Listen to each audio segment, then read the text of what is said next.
में कोई विघ्न नहीं है, अभागे लोग हैं वो।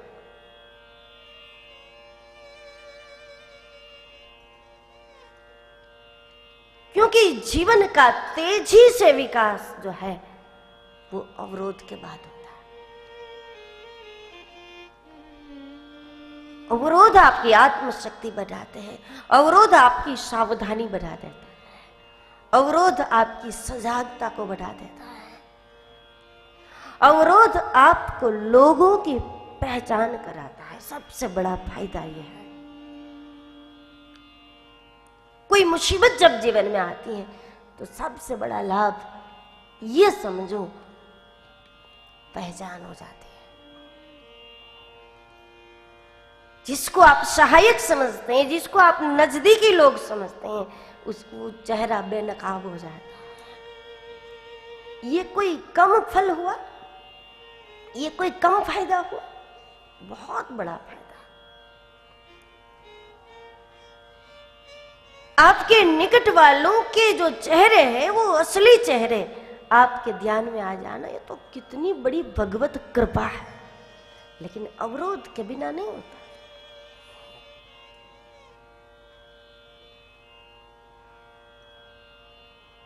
तो अवरोध तेजी से उन्नति कराता है। जब जीवन में कोई विघ्न आया, कोई अवरोध आया, तो 2 दिन आपकी गति जरूर रुक जाएगी, 2 दिन आपकी गति में जरूर अवरोध होगा।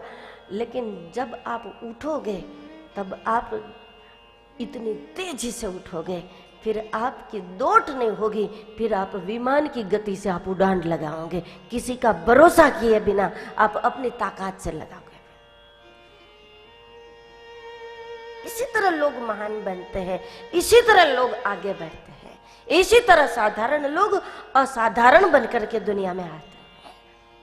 उसके नींव में कोई चीज पड़ी है तो वो विघ्न है, उसकी नींव में कोई चीज है तो अवरोध है।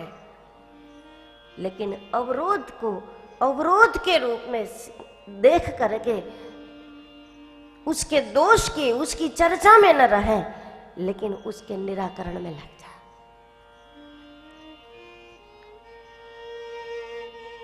विवेक होगा, सत्संग होगा जीवन में, तो उसका हल आपके पास होगा। और जब हल है, समस्या का हल आपके पास है, तो समस्या से कौन डरे? समस्या से तब तक चिंता रहती है, डर रहता है, जब तक हमारे पास हल न हो। जिसके पास हल है वो तो समस्या को भी निमंत्रण दे देंगे कि आ जाओ, तो क्योंकि हल है हमारे पास। विवेक जीवन की सारी समस्याओं का हल।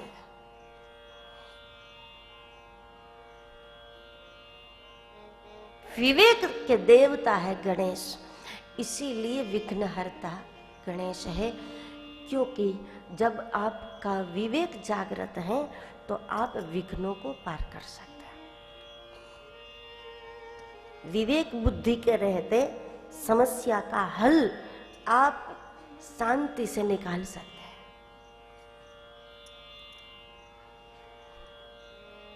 हल आप चाहते हैं, लेकिन विवेक नहीं है, विवेक बुद्धि नहीं है, तो फिर हल आपको सूझेगा नहीं। विवेक बुद्धि से ही तो समस्याओं का हल निकलता है, और जब हल निकल गया तो विघ्न टल गया।